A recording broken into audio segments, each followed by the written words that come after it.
to share files between your guest operating system, which is in my case Linux, and our host operating system, which is Windows, we can set up a shared folder in VirtualBox Manager.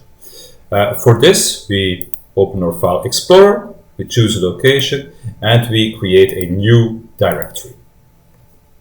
I will call this SF, coming from shared folder. Because the shared folder is located on my OneDrive and is automatically synchronized, but it should also be available in Linux, I will specify with the right mouse button to always keep the shared folder on this device so that we don't have any synchronization issues. And the next step, I will have a look at the properties of the shared folder so that we can make this accessible for all users on our system. I use the right mouse button and I select Properties, and there I go to the Security tab. In the Security tab, I will edit the settings, and for everyone, I will allow full control. And I verify this with OK. In the next step, we will need to open our VirtualBox Manager. And in our VirtualBox Manager, we need to go to Settings, and we need to specify that directory in the Shared Folders option. We add a shared folder, and we provide the path to the directory on our host system.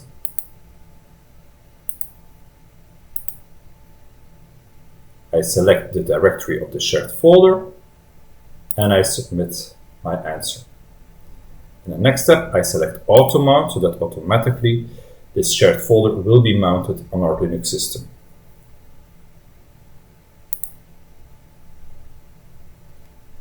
And I verify this with OK. Now you can see that one shared folder was added to the virtual machine. In the next step, I will boot my Linux system. In our Linux system, we log in as guest with our password. And from the Activities menu, which I can open with Activities, you can have a look at the File Explorer. And here you will see that the shared folder is automatically found in the /media directory. When you open the shared folder, the folder is empty, but we also don't have any permissions to view the content of the shared folder. And this is what we need to adjust first. So I close the Activities menu, and I will start a new terminal window. I will do the same as I did in my desktop environment, and I will navigate to the /media directory to have a look at the settings of my shared folder. And I will change my directory with the cd command to /media. I am now located in the /media directory. You can see this because the prompt, which is before the text cursor, has changed. With the ls-l option, I can now review the settings of that directory, the content of that directory. And I can see that in the /media directory, I have a second directory, which is called sf_sf, which is owned by the VBox SF group. To gain access to this directory, we need to add our user, which is guest, to the VBox SF group.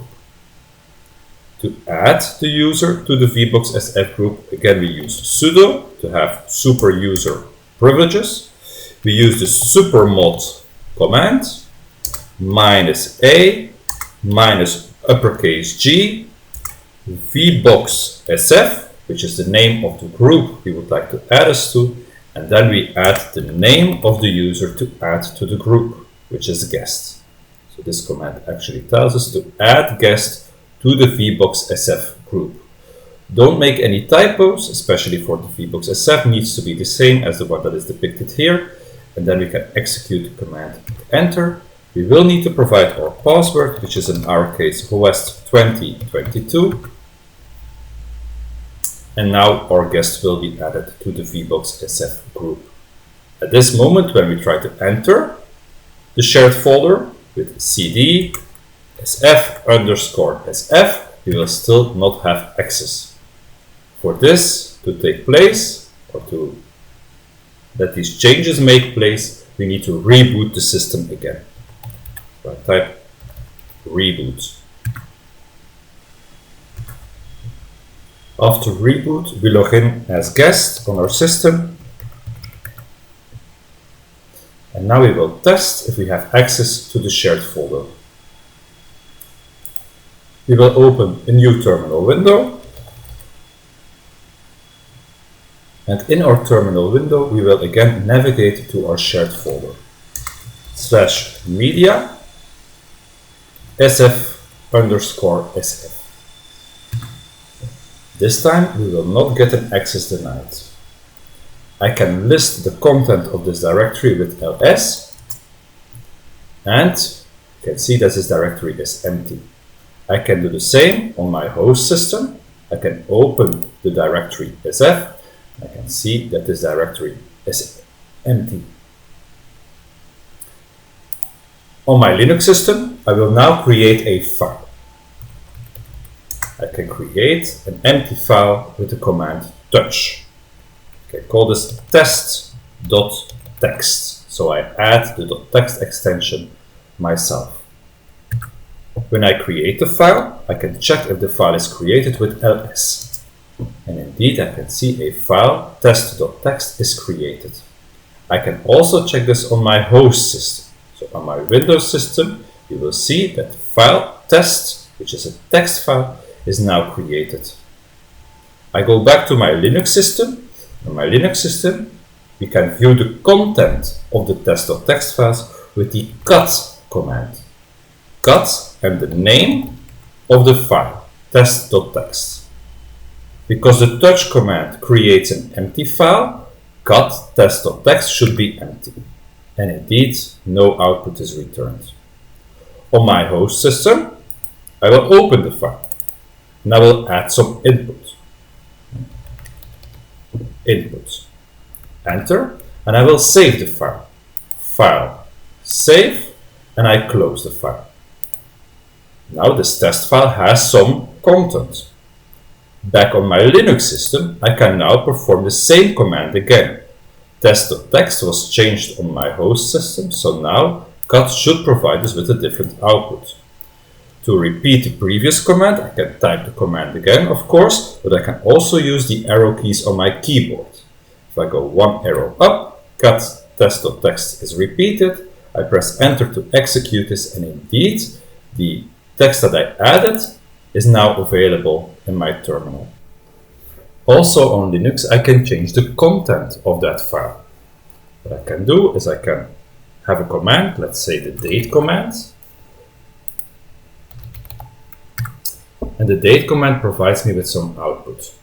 I can now save the output of the date command with the bigger than sign in the test.txt file. With the bigger than sign, I will append the output, which will be this, in the test.txt file. If I now go back, or I review the content with cut, you will see that the date was added. And similar, if I now go to my Windows Explorer and I open the file, also here I will see that the date was added.